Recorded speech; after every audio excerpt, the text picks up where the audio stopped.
Hi, welcome back to another TerranScapes video. Today I wanted to take you through a little bit of the work in progress I've made on a new display board. I've been commissioned by a friend actually to construct a display board for the upcoming Conflict GT. Conflict GT is in about 10 days I think from now roughly, so I've clearly got to wrap this project up in the next week or so, but I think I'm on well paced to do that. But I thought before I continue working on it, I'd give you a chance to see some of the progress that's been made so I can explain some of the design considerations as well as some of the plans on going forward with the project. So let's take a closer look at the board and I'll explain some of its details too. So here you get a look at the overall layout of the board. The board is being designed for a Dark Elf army. The customer has his miniatures painted with a black foundation, so this will be covered in a sand that's going to be painted at a black with perhaps a slight highlight on it with a snow finish.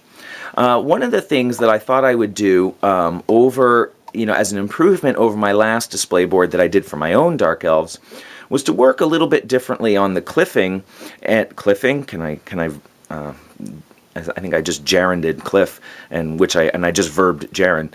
In any case, I want to do a little different kind of a cliff work for it that would give, I think, a slightly more symmetrical, but not entirely, position to place various miniatures. So what I've done is I've raised up the back half with a 1-inch sheet of foam, and then raise this up again, raise this one up a little bit higher. This is about 3 inches high here, and then made the central dais in the middle at about 5 inches high.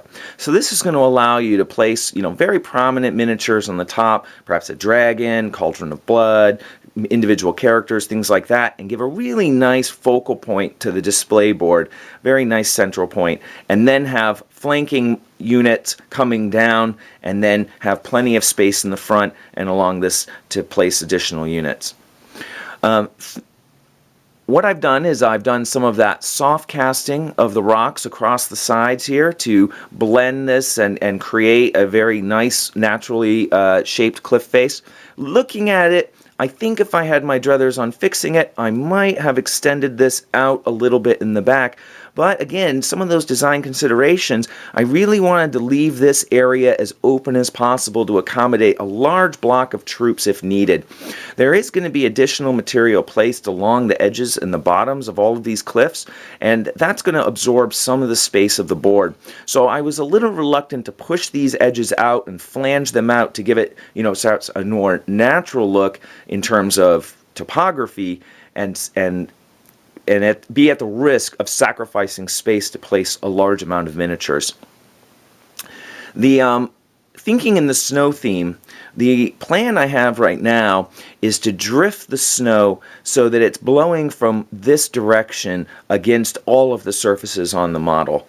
So I'm going to have piles of snow drifted along this side here, piles of snow drifted along this rock outcropping here, and piles drifted against this area here. And then, hopefully with these outcroppings that are on the cliff face, I'm going to be able to put in some very interesting icicle work coming down off of this. And I'm going to add in some dead wood along the sides poking up out of the snow. I'm a little bit unsure of exactly how I'm going to go about doing that, but I've got some ideas and a little bit of practice, and I'm sure will yield a nice result, possibly adding a little bit of wood against the side here, fallen trees that have been covered with snow. That's the kind of idea that I'm working towards. I recently picked up some icicles, and I'll be damned if I can remember where I got these from. I'm going to have to look in my records, and I'll put a link down below. It's a small company that has a very small but very interesting set of terrain and miniature add-ons, and I picked these up thinking they might work really well. They are, let's see if I can get you a little focus here. Sorry, the lighting is going to be off. Oh, that's pretty good though. They are a little bit larger and rounder than I had hoped when I initially made the order, but I think they're going to be workable for a couple pieces coming off of the cliffs. I'm probably going to give them a bit of a blue wash, as icicles, when they get large, tend to have that bluish tint to them, and then I'll be probably coating over them with some additional ice effects to dress them up just a little bit more and give them a slightly more natural look. But these are going to give me a foundation that I can use to build up larger icicles more quickly, which is a real challenge that I've been struggling with over the last snow projects that I've done. So this gives you a little update of some progress that's been made on the board to date, and you probably may have noticed some of these areas that have been spackle filled in. Again, that's with a little bit of Sculptamold, which gives a nice durable bond and gives me the ability to sort of smooth some of those transitions out relatively easily. And the board will, of course, be finished with a nice wooden frame that's going to be going around it, and current thoughts are to go with a black frame to offset the white that's going to be the dominant color of snow, and blend in, sort of tie in the colors of the soil and the miniatures themselves, as the Army has a pretty strong black theme with the bases and the colors that the miniatures have been painted with. So I'll have this finished in a week or so, hopefully. That's the plan. Fell a little behind on my personal schedule with the holidays, but now that they're done, we can move forward with things as normal. And of course, I'll be back with a video to show you the finished project when it's completed. So thanks for watching, and I'll talk to you soon.